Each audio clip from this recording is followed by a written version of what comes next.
여보세요? 네, 안녕하세요. 반갑습니다. 예, 예. 네, 어떤 궁금증 가지고 계신가요? 저는요, 네. 여기 전북이거든요, 전북. 네, 부안의, 네. 부안 서율이 서해리.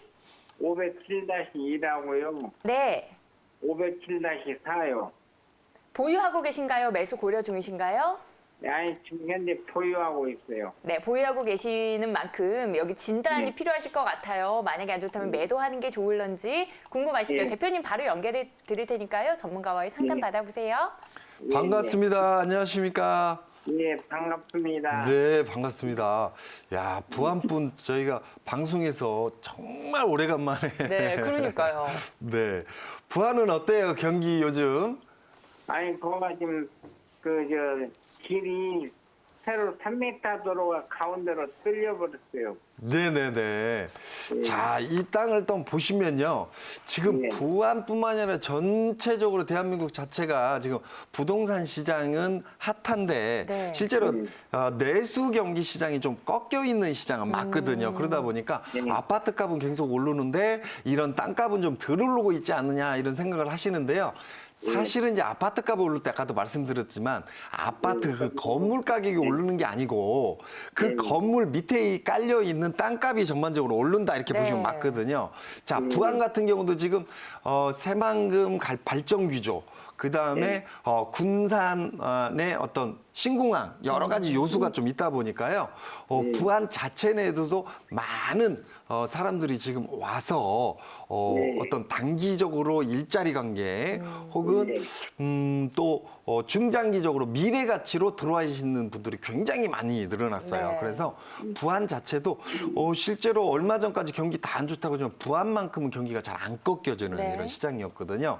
군 단위에서도 전국에서도 잘 나가는 지역 군 단위 중에서도 1, 2위 정도 하지 않을까 이렇게 네. 보여집니다. 부안 군 자체가요. 그래서 우리 지금 시청자님이 가지고 있는 이 땅 같은 경우는요. 부안에서 부안고등학교 빠지는 이런 라인이고요. 실제로 터미널 그 뒤쪽 골목으로 해서 가장 상권이 지금 괜찮은 지역. 이게 살짝 빠져있는 주거단지 형태의 네. 어떤 땅이거든요. 그래서 지금 당장 건물 지으려고 생각하지 마시고요. 여기도 마찬가지로 1, 2년만 있다가 건물을 짓게 되면 땅의 미래 가치가 굉장히 좋아진다 이렇게 보여지고요. 지금 현재 땅 앞으로 봤을 때 이 땅도 지금 앞에 도로 붙어 있고요. 네. 그다음에 아까 잠깐 말씀하셨던 그 땅도 이 앞쪽으로 해서 또 뒤쪽으로 새로운 도로가 나면서 이렇게 길을 하나 끼고 있는 이런 형태의 이런 구조거든요. 그래서 이 두 땅 전체 다 나중에 뭐 다가구 빌라 같은 시장을 넣어도 지금 당장 아닙니다. 1, 2년 사이에 그 시장이 바람이 불 것이다. 그래서 땅의 가치가 굉장히 높아질 것이다. 이렇게 보여지기 때문에 일단 땅은 이 상태에서 잠깐 머물러주는 형태로 가다가 1, 2년 후에 매도하지 마시고 건물을 안 치셔도 굉장히 좋다. 이렇게 정리를 한번 해드려 보겠습니다. 네. 이렇게 답변 드렸으니까요. 이제 건물을 짓는 방안도 어머님 고려해 보시면 좋을 것 같아요. 전화 주셔서 고맙습니다. 예, 감사합니다. 네, 02-2000번에 4889번으로 여러분들 고민 해결해 드리고 있고요. 부안군에 대한 토지 설명해 주셨어요. 근데 네네. 앞서 우리 전문가님도 야 부안에서 정말 오랜만에 전화 주셨어요 하셨잖아요. 그래서 부안군 토지 시장 향후 전망에 대해서 목말랐던 분들도 그만큼 많으셨을 것 네네네네. 같거든요. 어떻게 보세요? 좀 전반적으로 전망을 짚어주시면 좋을 것 같아요. 네. 자, 일단은 그 부동산을 접근할 때 가장 실수하시는 게 지인의 소개로, 지인의 권유로 이렇게 삽니다. 맞아요. 그래서 나도 비전문가, 지인도 비전문가. 지인이 진짜 전문가라면 네. 오케이인데 나도 전문가도 아니고 지인도 전문가가 아니라면 지인 소개로 하면 지인의 권유로 부동산을 투자하는 시장은 좀 안 맞다 이렇게 보여지고요. 꼭 전문가와 상의하시는 게 맞다 이렇게 보여지고요. 제가 왜 지금 이쪽 부안을 얘기하는데 갑자기 지인 얘기를 하냐면 네. 새만금이 엄청나게 커지거든요. 네. 그러다 보니까 새만금이 엄청나게 발전이 돼요.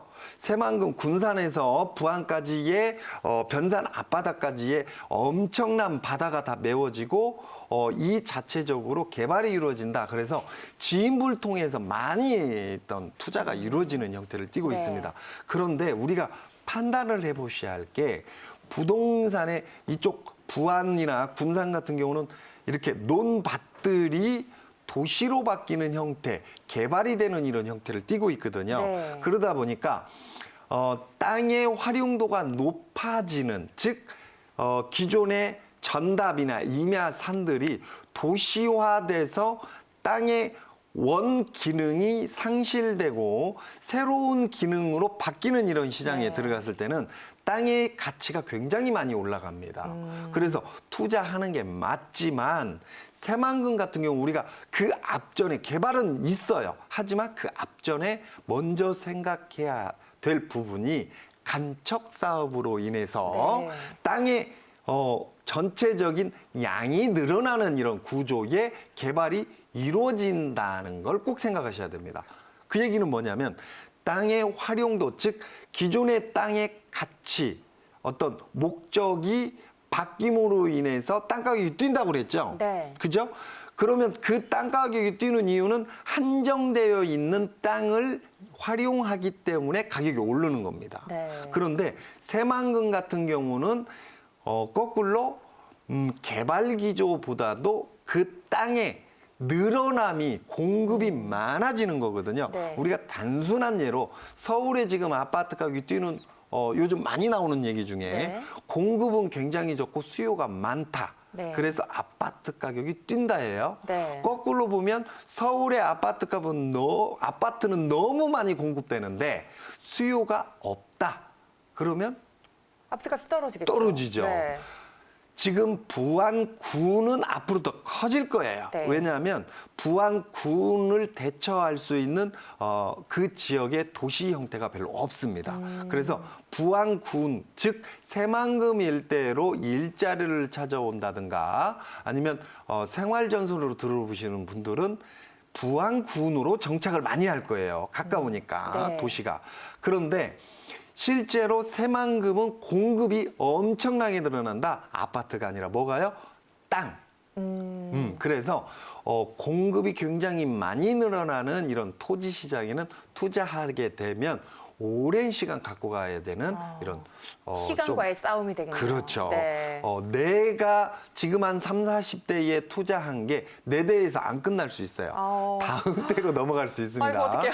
그래서 새만금은 꼭 생각하시고 투자하셔야 된다. 지인 관계에서 투자가 이루어지면 안 되고요. 네. 그래서 될 수 있으면 꼭 전문가와 상의하셨으면 좋겠습니다.